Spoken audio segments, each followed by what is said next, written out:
Hello everyone, welcome back to my channel.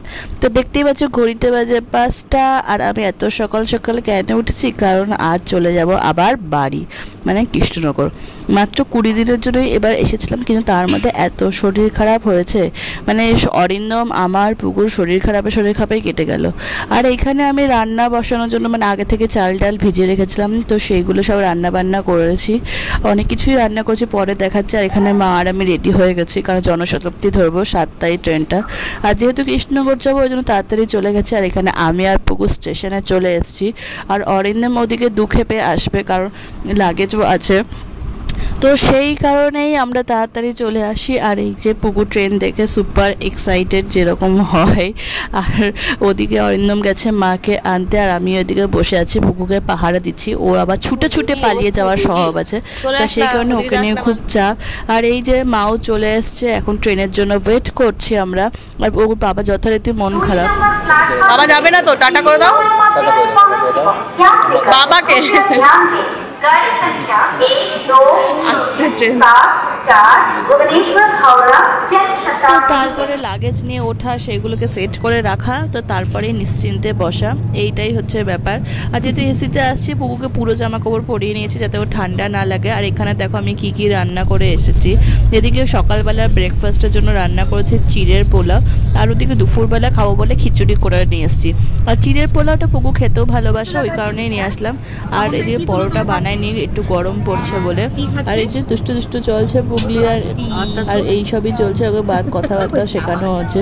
R train journey যেরকম মজাদার লাগে, হ্যাঁ ট্রেন জার্নি তখনই মজাদার লাগে যখন বাচ্চা ঘুমিয়ে পড়ে, মানে যাদের স্পেশালি এখন ছোটো বাচ্চা আছে। আর ওর এরকম একটা দিদি আছে। আর দেখতে দেখতে পৌঁছে গেলাম হাওড়া, তো হাওড়া থেকে নেমে আবার ট্রেন ধরলাম নবদ্বীপ যাওয়ার উদ্দেশ্যে। আর এই যে আমরা এই খিচুড়িগুলো খাচ্ছি যেগুলো বানিয়ে নিয়ে এসেছিলাম। আর পুকু তো যথারীতি চিপস দেখে ওর মাথা খারাপ হয়ে গেছে, চিপস করে এখন চিপস খাচ্ছে। আর ও দিদা ওকে একটু খিচুড়ি খাওয়ানোর চেষ্টা করছে, কিন্তু খাচ্ছে তো যথারীতি না। ছেলেটা যে কেন খেতে চায় না, তাহলে খাওয়ার প্রতি একটু ইন্টারেস্ট নেই। আর এদিকে মা আমাকে আমলকি দিয়েছে, তো সেটা খেয়ে আমার অবস্থা তো একেবারে যাতা। তো তারপরে হাওড়া ব্যান্ডেল লোকাল ধরে এবার ব্যান্ডেলে নামবো, তো ব্যান্ডেল থেকে আবার ট্রেন করে নবদ্বীপ যাবো। এটা একটু তাড়াতাড়ি পৌঁছায় বলে এই ট্রেনটা ধরি। এই যে নামার জন্য সবাই প্রস্তুতি চলছে, মানে এই বাড়ি আসাটা খুব ঝামেলার, এত ট্রেন চেঞ্জ করতে হয় না, মানে কি বলবো। আর এই হাওড়া ব্যান্ডেল লোকালে ওঠার পর পুকু একটু ঘুমিয়েও গেছিলো, তারপরে আবার ব্যান্ডেল কৃষ্ণনগর ধরে সময় ও একটু পড়েও গেছিলো। তো এইভাবে করে আসা যাওয়া আর কি, মানে যাযাবরটাকে এমনি বলি বলো, প্রতিটা ব্লগে যখন আমি বলি আমি যে যাযাবরের মতো হয়ে যাচ্ছি, এই কারণেই বলি, একবার এখানে একবার সেখানে। তো আবার ওখানে নবদ্বীপ থেকে টোটো করে নিলাম, তো টোটো করে আবার ফিরছি। তাহলে কত চেঞ্জ করতে হলো, ফার্স্টে হাওড়া থেকে ব্যান্ডেল থেকে আবার ট্রেন ধরে নবদ্বীপ থেকে আবার টোটো করে কৃষ্ণনগর। আর দেখো যে জল দিচ্ছে, চেষ্টা করছে, এত দুষ্টু।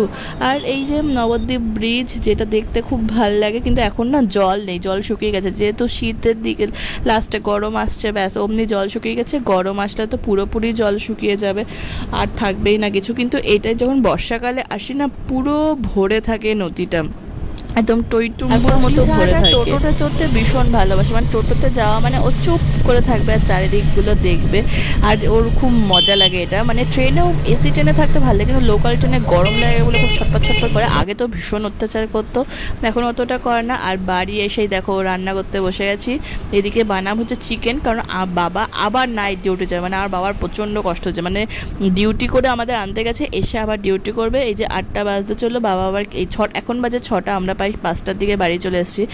যে ফ্রেশ হয়ে নিয়ে এখন বাবা চিকেন নিয়ে আসলো, বাবাই করতে চাইছিল, আমি বললাম না থাক, তোমার আবার নাইট ডিউটি আছে, একটু রেস্ট নাও, আমি চিকেনটা করে দিই।